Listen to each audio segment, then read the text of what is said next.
વડોદરાના tour operator અંકુર માલી સાથે 70 લોકોનો સંઘ કેદારનાથ બદ્રીનાથથી યાત્રાએ નીકળી ગયો હતો।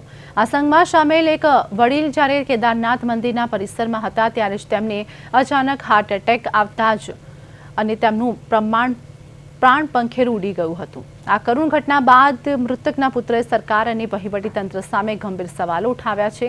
સોશિયલ મીડિયા પર વાયરલ થયેલા વિડીયોમાં મૃતકનો પુત્ર રડતી આંખે કહી રહ્યો છે કે તેના પિતાનો મૃતદેહ 2 કલાક સુધી કડકડાતી ઠંડી અને તડકામાં રઝળતા રહ્યા પરંતુ કોઈ મેડિકલ કે અન્ય સહાય મળી ન હતી। પુત્રએ આક્રોશ સાથે સવાલ કર્યો છે કે મુખ્યમંત્રી માટે હેલિકોપ્ટરની સુવિધા ગમે ત્યારે હાજર થઈ શકતી હોય તો સામાન્ય નાગરિકના મૃતદેહને નીચે લાવવા માટે હેલિકોપ્ટર કેમ ન મળી શકે। ટૂર ઓપરેટર અંકુર માલીએ પણ તંત્રની બેદરકારી સામે ગંભીર નારાજગી વ્યક્ત કરી છે। આ ઘટનાએ ચારધામ યાત્રામાં સરકાર દ્વારા કરવામાં આવતા સ્વાસ્થ્ય સુવિધાઓના દાવાઓની પોલ ખોલી નાખી છે।